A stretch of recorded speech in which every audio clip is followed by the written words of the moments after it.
Hello, I want to introduce you to one of my favorite applications. It's Google Earth. As an earth scientist, the potentials for my courses is probably pretty obvious, but I think Google Earth has potential for disciplines all over academia. So let me give you a quick demo of some of the capabilities, and we'll see what you might think of it. Okay. The easiest way to access Google Earth is just to open up a browser and type in earth.google.com. I'm going to click on this tab right here. This is Ayers Rock in Australia, but I don't want to talk to you about Ayers Rock in Australia.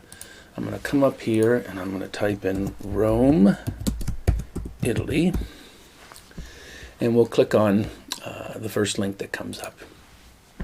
Now Google Earth is going to zoom up and the planet is going to rotate underneath us, and we're going to come down right above Rome, Italy. This is a satellite image, of course, and it's a little bit busy for my liking. We've got the outline of the city limits, but we've also got these roadways and other smaller villages and such, and there's an airport.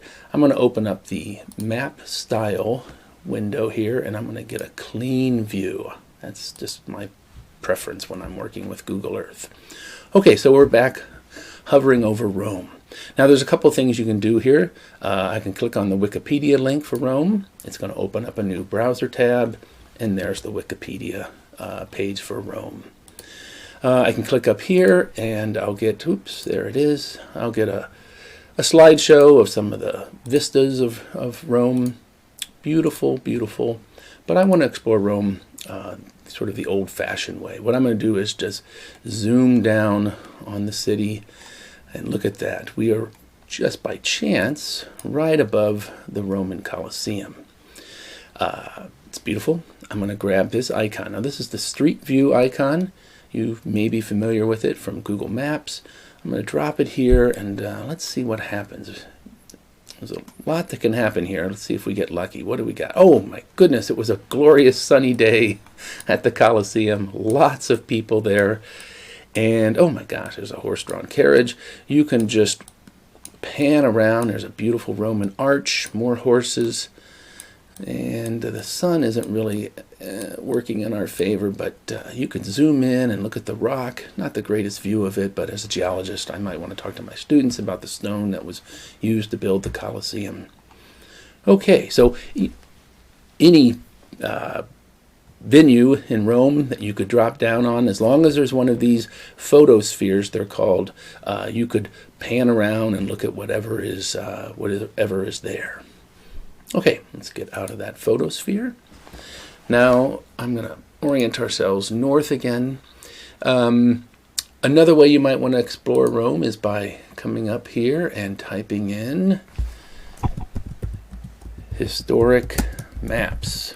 Oops, maps. Now, there are several collections of historic maps that have been overlain on Google Earth. Probably the most impressive of these is the David Rumsey map collection from Stanford. So if I click on that link, it will open up in I'm just going to click here and we'll get to the Explorer view of the Rumsey collection. So here's the Earth, and if you spin around the Earth, you'll see all these pins. Those are the locations where maps from the Rumsey collection have been overlain, sort of laid down on the surface of the Earth or the globe of the Earth here, so that you can view them in their proper positioning. If we want to stick with Rome, we'll zoom in on Rome. Okay, right about there. You see there's two of the Rumsey maps that we can look at. We also have the option to just scroll through here. The maps are organized by time and by location. And you click on any one of these and you'll be taken off to that location, and the map that you are clicking on will be overlain on the planet. Now what do I mean by that? Well, here, let's look at this one right here. That's the Ancient Rome 1830.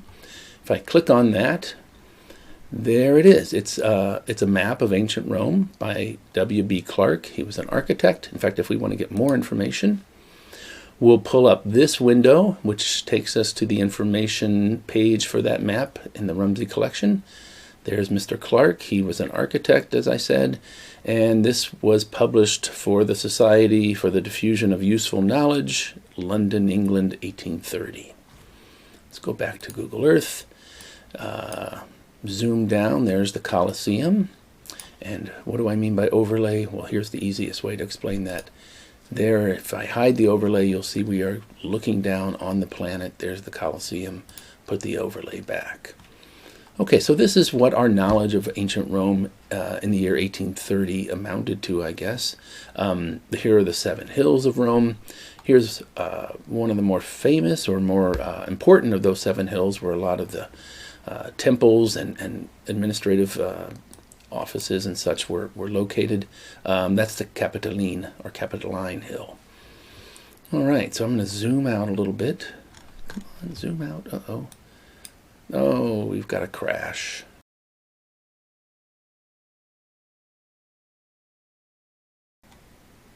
Okay, so zoom out a little bit, and there is the other map. Now I'm going to hide the ancient Rome map, and we're going to click on the Rome map 1830. This was also produced by Mr. Clark, and this is just Rome as it appeared in 1830.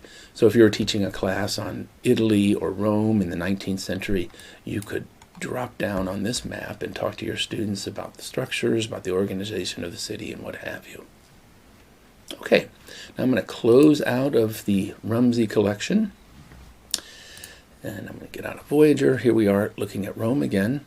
Now what I want to do now is drop down on the Capitoline Hill in the modern setting. In fact, I'm going to open up this. Oops. No, I'll stick with that view. All right, so now what do I want to do? Well, let's take our Street View operative again, the icon, and we'll drop that down inside of this piazza. This is the Piazza del Campidoglio. Oh, it was a kind of a cloudy day for the tourists. Here is a statue of Marcus Aurelius, the emperor. If I scroll around, we'll see these beautiful buildings. These are the Musei Capitolini. These were designed, not built in his lifetime, but designed by Michelangelo. Yes, there's Castor and Pollux, all kinds of important statues here. This is a very popular tourist attraction as well. All right, now I'm going to leave that, and let's see what we get. If I click here, oh my goodness, guided tours. Nope, not what I want to say. Okay, I'll tell you what I'm going to do right now is I'm going to type in Rome, Italy again. And, oh, here's the guided tour I want. So let's click on this, and we will zoom down, not into the piazza this time, but actually into one of the galleries. These photospheres that tourists and such can upload don't have to be outside. This is just a panoramic view around wherever you are when you take the image. There's the original statue of Marcus Aurelius. That is portions of a statue of the Emperor Constantine. And I'm going to show you that you can actually click and zoom into another gallery in this art museum. And beautiful statues of Roman gods and perhaps some famous people. Oops, I've gone a little bit too far. Let's go back over here. I want to get to this reclining statue of Dionysus. We could actually zoom in and read the signs on the wall.